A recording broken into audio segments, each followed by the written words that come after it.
Hey guys, welcome to part 6 of the e-commerce app playlist. In this video, I will show you how we can handle the wrong inputs inside the register fragment. So what I mean by that is when the user enters, for example, a wrong email format, we can detect that before we send it to the Firebase authentication service to save the time or just to show the user a full description of the error.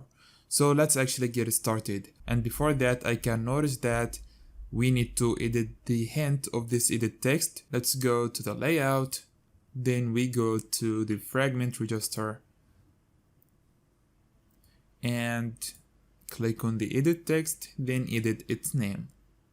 So this will be for this last name. And now the first thing we want to do is to go inside our URL package and create a new class. This will be a sealed class and call it register validation. And in here, open the body of this class. Now we have two possible options when it comes to registering.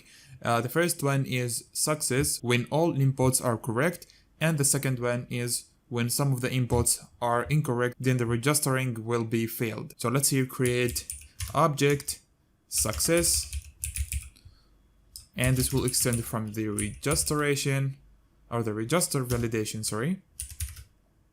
And we also want a data class failed, and I use a data class here because we're gonna send the message. So val message, and this is a string. Now we extend or we inherit from the register validation.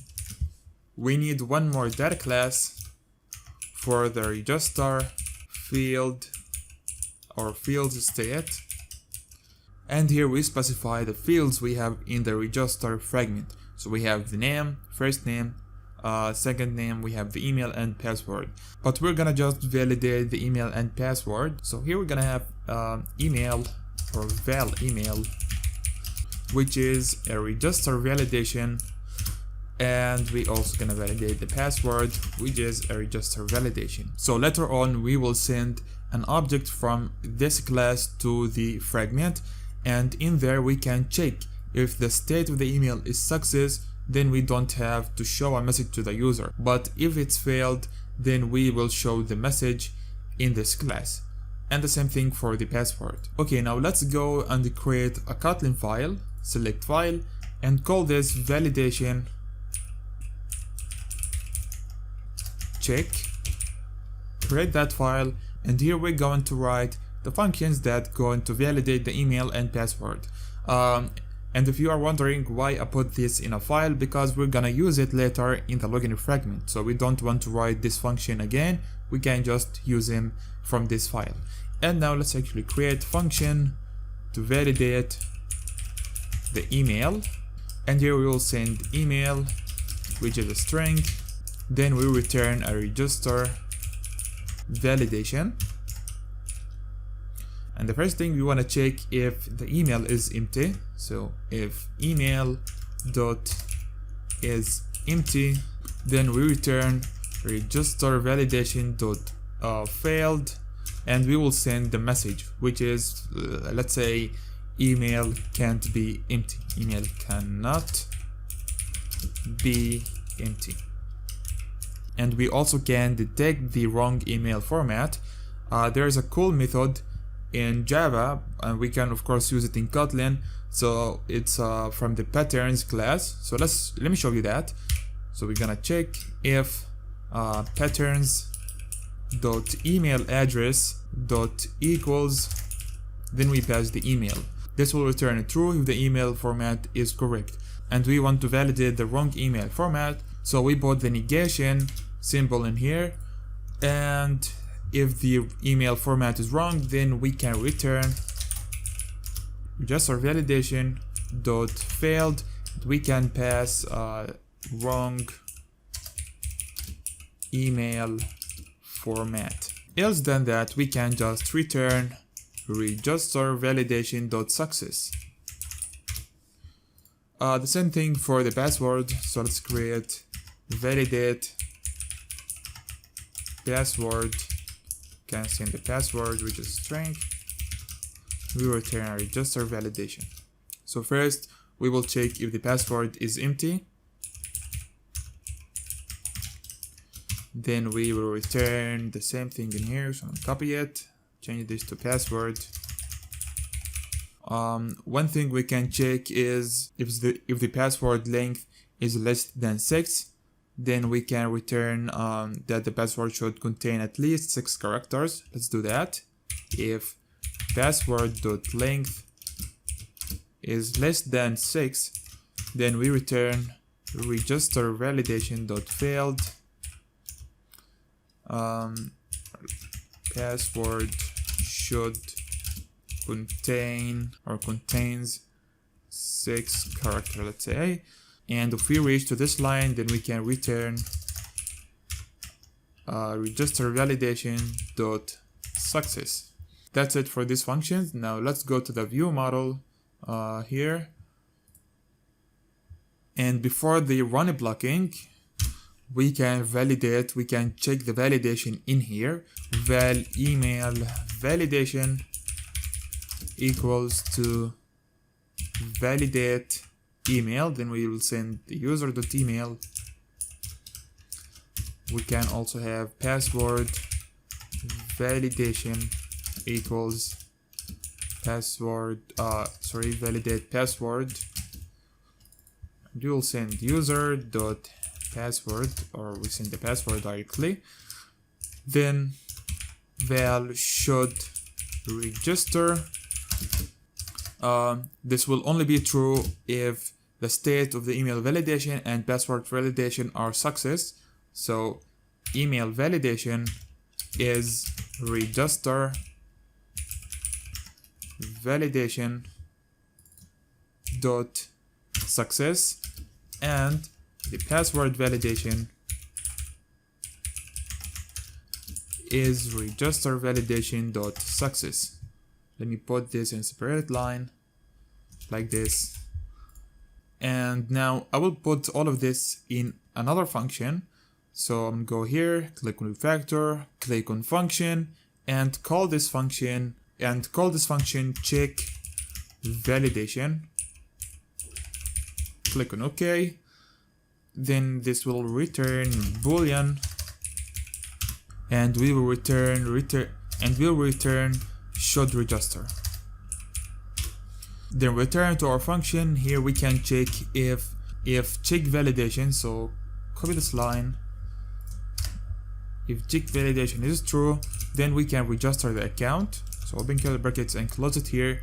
Else than that, we will have our register field state, which equals register field state, and here we will pass the register validation. We can copy them from here. So validate email and validate password. Now we want to have one more flow to emit this inside it. So let's do that. So here we want to create a new flow, but not a flow actually. We will create a channel. I will tell you what's the difference now. So validation equals a channel, and this channel will have register validation state. Remove the curly brackets and close the constructor. So the difference between the channel and the mutable state flow is that, as you can see, the channel does not take any initial value. So here let's create the public one, validation, which we can receive as a flow. Let this validation dot receive as a flow. Click on it. So this will be a flow now. And finally we will send this to the channel. So validation dot send, and we will send the register state, and this should be inside creating scope. So we can again use the run blocking, or you can use view model scope. And that is it for this function. Now let's actually go to the fragment to handle the wrong inputs. So fragments, we go to the register fragment, And here we can launch a coroutine scope to collect the validation flow. So launch when started, and view model dot validation dot collect. So here we will get our register field state. To make this clear, I will just rename it to validation. And now we can have if statement if validation dot email is register validation dot failed. So this if statement means that we have detected a wrong input for the email, and when we detect something we want to show that in the UI. But one thing you might forget is to switch the context because we are not in the main dispatcher now. So let's do that with context dispatchers dot main, and now we are safe to show something in the UI. So now we can use binding.ed email.apply. Here we request focus, and we show the error message. And now we want to get the error message, so we can get it from the validation.email.message. So what this do is we'll just show an error in the edit text. You will see that now. Let me just write the last thing for the password. So if validation.password is register.fail. Here we switch the context, or you know what, just I'm gonna copy this, paste it. This will be ed password, this will be password.message, and I think that is it. We can now review the app. So let's launch the app.